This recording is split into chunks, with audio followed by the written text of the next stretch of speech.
Here is the lecture of care of patients with acute renal failure and chronic kidney disease. Normally, the right kidney is lower than the left kidney, and this happens because the liver kind of displaces it. The significance, though, of this difference is that the right kidney is easy to palpate in an adult than is the left kidney.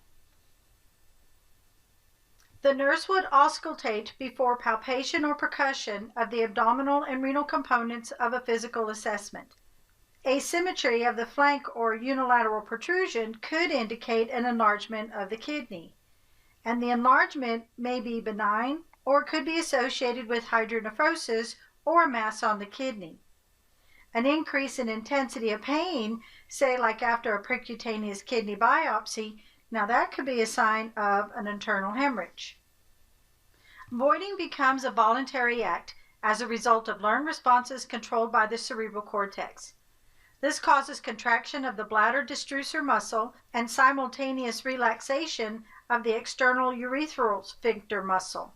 Incomplete bladder emptying for whatever reason increases a patient risk for urinary tract infection, and this is a result of urine stasis, which provides just the medium to promote a growth of microorganisms. Kidney failure is caused by acquired disease or hereditary disorders in the kidney. The four most common causes of chronic kidney failure are diabetes mellitus, both insulin-dependent and non-insulin dependent, and this occurs because the body cannot produce or use the insulin and the hormone necessary for the body to process the glucose. Long-term diabetes may cause the glomeruli, the filtering units in the nephrons of the kidney, to gradually lose their function. Now back to our four common causes of chronic kidney failure. So we already said diabetes mellitus. Another one would be hypertension, glomerulonephritis, or polycystic kidney disease. So when we talk about hypertension, high blood pressure is both a cause and a result of kidney failure. The kidneys just become stressed and they can have permanent damage because blood is just pushing through them at just such a high pressure over a long period of time. Glomerulonephritis is an inflammation of their glomeruli, which that's the filtering unit of the kidney. And there are certain types of glomerulonephritis that are treatable, and it may only cause a temporary disruption of kidney function. Polycystic kidney disease, this is an inherited disorder that causes cysts to form in the kidneys, and these cysts impair the regular functioning of the kidneys. So progressive loss of the nephrons result in permanent compromise of the renal function. Those risk factors, the four most common causes, diabetes mellitus, hypertension, glomerulonephritis, or polycystic kidney disease. Renin is secreted when the cells in the distal convoluted tubule, the macula densa, sense changes in blood volume and pressure. When the macula densa cells sense that blood volume is low, the blood pressure is low, or the blood sodium levels are low, then renin is secreted. Renin converts to angiotensinogen into angiotensin 1. This leads into a series of reactions that causes the secretion of the hormone aldosterone. This hormone increases kidney reabsorption of sodium and water, increasing blood pressure, volume, and blood sodium levels. Inappropriate or excessive renin secretion is a major cause of persistent hypertension. Now, we mentioned aldosterone earlier. Now, aldosterone is a mineralocorticoid that increases the reabsorption of water and sodium in the kidney at the same time that it promotes excretion of potassium. Any drug or condition that disrupts aldosterone secretion or release increases a patient's risk for excessive water loss and potassium reabsorption. As renal failure worsens and acid retention increases, increased respiratory action is needed to keep the blood pH normal.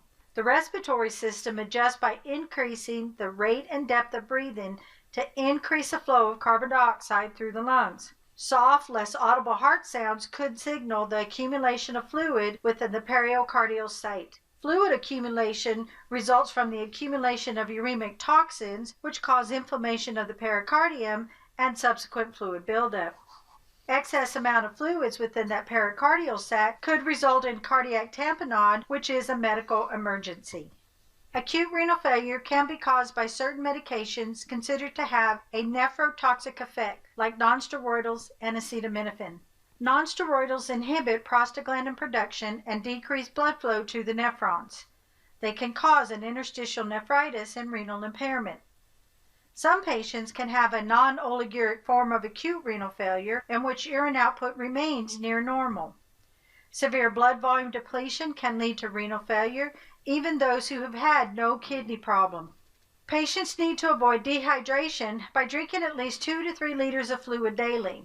On the other hand, too much fluid, then you would see restlessness, anxiety, tachycardia, dyspnea, crackles at the base of the lungs are early manifestations of pulmonary edema, which is a complication of renal failure.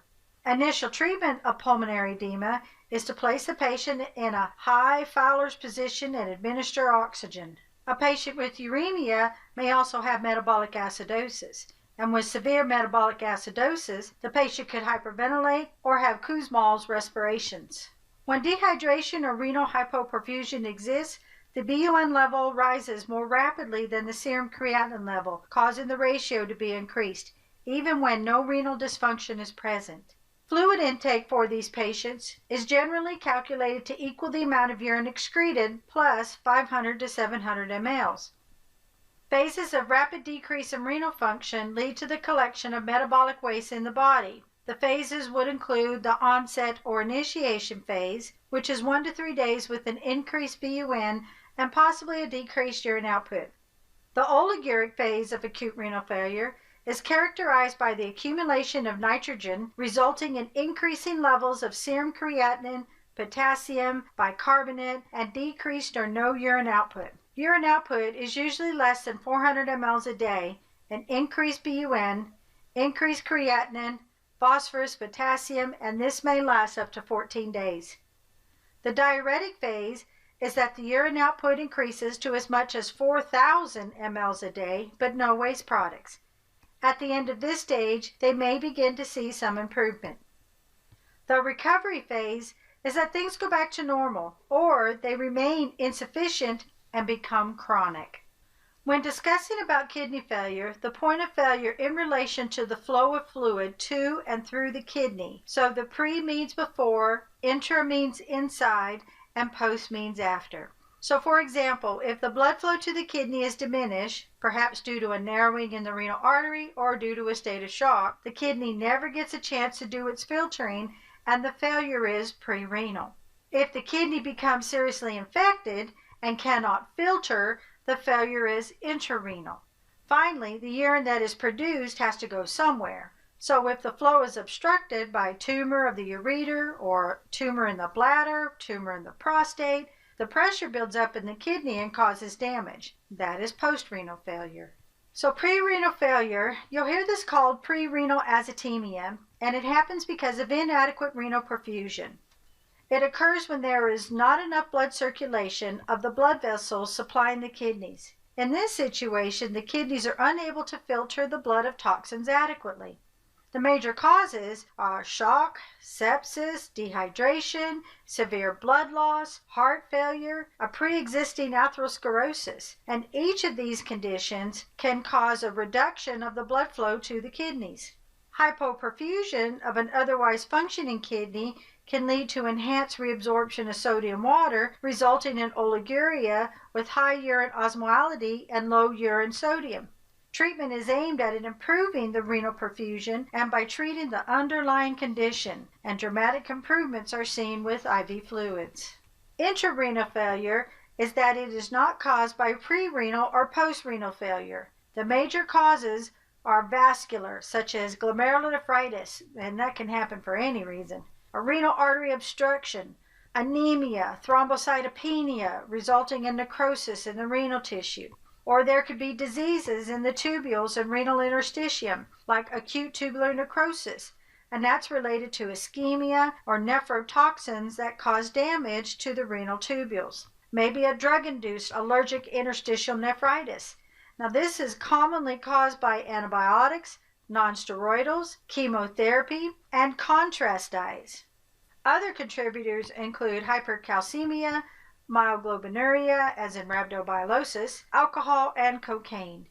So the treatment is aimed at the underlying condition, withdrawal of the nephrotoxic drugs, the glucocorticoids, treatment of any malignant hypertension, management of acidosis, and dialysis when needed. Post-renal failure is a result of acute obstruction to the outflow of urine from one or both kidneys. The obstruction results in back pressure. Major causes is that the urinary bladder outlet is obstructed with benign prostatic hyperplasia or with stone, like renal calculi in one or both ureters. A neurogenic bladder, the patient is unable to empty it. Post-renal injury due to accidents or retroperitoneal fibrosis. Treatment is of the underlying outlet obstruction, such as the stone or the BPH. Chronic kidney disease slowly gets worse over time. In the early stages, there may be no symptoms. The loss of function usually takes months or years to occur, and it might be slow that symptoms do not occur until kidney function is less than 1/10 of normal.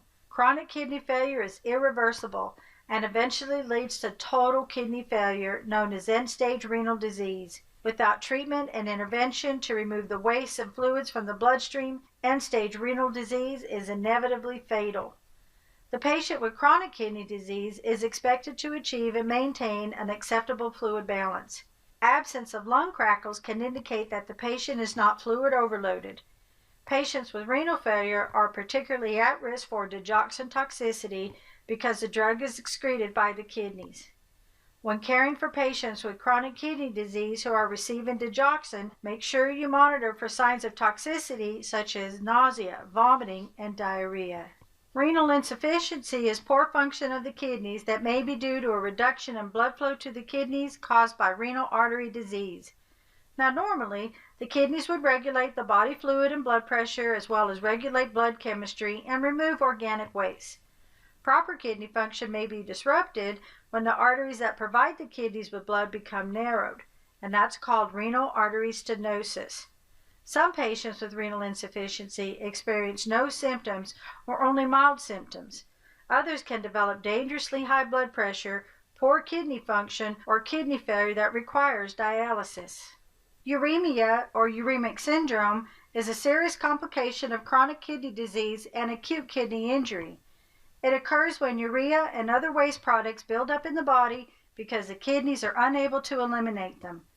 These substances can become poisonous to the body if they reach toxic levels. Prolonged or severe fluid buildup may make the uremic syndrome worse. Uremic syndrome may affect any part of the body and cause nausea, vomiting, loss of appetite, and weight loss. Changes in mental status like confusion, reduced awareness, agitation, psychosis, seizures, and coma. Abnormal bleeding, such as bleeding spontaneously or profusely, could come from just a very minor injury. The heart could have an irregular heartbeat, pericarditis, or an increased pressure on the heart. Also, the patient could experience shortness of breath from a poor effusion. Kidney dialysis is usually needed to relieve the symptoms of uremic syndrome until normal kidney function can be restored. The cardiac changes is that pericarditis could occur in patients with chronic kidney disease, and if it's not treated, this inflammation can lead to a pericardial effusion, cardiac tamponade, and death. Increased blood pressure changes affect the delicate capillaries in the glomerulus, and eventually renal failure can result. An elevated serum creatinine level is a sign of renal failure. Progression toward end-stage kidney disease usually starts with a gradual decrease in renal function of 30 to 50%. At first, there is reduced renal reserve, and in this stage, reduced renal function occurs without buildup of waste in the blood because the unaffected nephrons overwork to compensate for the diseased nephrons. If renal damage continues, the metabolic waste begins to accumulate. Now, the intervention is to control hypertension with calcium channel blockers or ACE inhibitors. Instruct the patient and family to monitor the blood pressure, the patient's weight, their diet, and drug therapy. Look at what the monitor says. What is a 12-lead EKG reading? Now, the killer answer when we talk about cardiorenal is tall peak T waves. Now, that's a sign of hyperkalemia. And many types of problems can reduce renal function in severe hypotension from shock or dehydration, and that's going to reduce the renal blood flow and lead to pre-renal acute renal failure. Volume depletion leading to renal azotemia is the most common cause of acute renal failure, but it is usually reversible with prompt intervention. This slide shows a response to acid-base imbalance when the patient will be going into a respiratory or metabolic acidosis. Really, we're looking at the intervention is to assess the patient early. Looking at what is going on with the fluid status. Look for early signs of pulmonary edema. Monitor those serum electrolytes. What are the vital signs? The oxygen saturation levels. Are they hypertensive? Do they have bad breath or a bad taste in their mouth? Because urea in the saliva may cause an ammonia-like taste to the patient. Now, when we're looking how the kidneys are affected, the antidiuretic hormone is triggered by rising extracellular fluid osmolarity, especially hypernatremia. Weight and blood pressure are helpful in estimating fluid and sodium retention, and weight and blood pressure will rise with excess fluid and sodium. When renal disease has progressed and requires treatment with dialysis, increased protein is required in the diet to compensate for protein losses through dialysis. Furosemide is a diuretic that can cause increased urine output. If too much urine output occurs, the patient might be at risk for hypovolemia, which again is a cause of pre-renal failure. Metformin can cause lactic acidosis and renal impairment because of an interaction with the contrast dye. Say maybe patients going for a contrast CT. Well, they need to stop the metformin for 48 hours before the procedure and not start again until after the procedure when they have good urine output established. For urinary assessment, you're assessing, do they have frequent urination? Is it foamy or bloody urine? Is there protein in the urine? Too much protein may cause it to foam significantly. Blood in the urine might indicate bleeding from disease or obstructed kidneys, bladder, or ureters. Cola color urine, followed by Olegario or Unuria. Remember, Olegario is decreased urine output and Unuria is no urine output. Hematologic, think about that the kidneys are responsible for producing erythropoietin, and that's a hormone that stimulates red blood cell production in the bone marrow. If kidney disease causes shrinking of the kidneys, the red blood cell production is reduced, and that leads to anemia. We look at the effect on the skin. Phosphorus is normally eliminated in the urine, and it accumulates in the blood of patients with kidney failure. An increased phosphorus level might cause the skin to itch.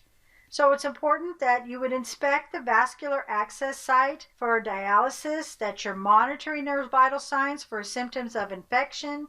The kidneys work with hormones in the body to retain or excrete fluids, and it maintains electrolyte levels, produces urine, and filters waste from the blood.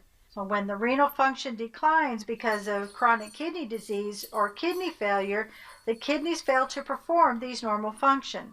And this leads to changes in the skin and other parts of the body. Kidney disorders can lead to chronic dehydration, and dehydration occurs when the body loses more fluid than it takes in, which can contribute to leading to the dry skin. In addition, kidney disease not only damages the kidneys itself, but it involves the other organs, which is what we're talking about now. So it may change in sweat glands and oil glands, which impair sweat secretions. So dry, flaky skin, also known as xerosis, can happen. Besides the dry skin, it can lead to infection, of course the itching, the flaking, and it just goes on and on. As kidney damage progresses, a buildup of the waste in the blood makes the itching worse. So you can see the kidney disease indeed can cause dry, flaky skin. So then what's the next step? What are you going to do? Well, patients with kidney disease really need to avoid hot baths and use hypoallergenic soap. Apply a moisturizing, high water content gel, lotion, or cream to the body right after a bath while the skin is still damp. Now, these are just ways to control symptoms. This is not to help with the root solution. To relieve the dry skin completely, they need to repair the kidney damage. Chronic kidney disease, mineral bone disorder. So now we're seeing how the kidneys and the musculoskeletal system. So chronic kidney disease and renal osteodystrophy occur because of abnormalities. There is a decreased calcium, increased phosphorus, increased parathyroid hormone, or vitamin D absorption issues. Aluminum hydroxide lowers serum phosphate levels by binding the phosphorus present in the food. So high blood phosphate levels cause hypocalcemia and osteodystrophy, which make the patient prone to fractures. The kidneys produce the vitamin D, which help the body absorb the calcium and keep the bone strong. For patients with kidney failure, the bones may become brittle. If it's in children, then normal growth may be stunted. Joint pain may also occur as a result of high phosphate levels in the blood, and a retention of uric acid may cause gout. Patients may suffer from certain kidney problems like kidney stones or other obstructions, or may have pain in the lower back area.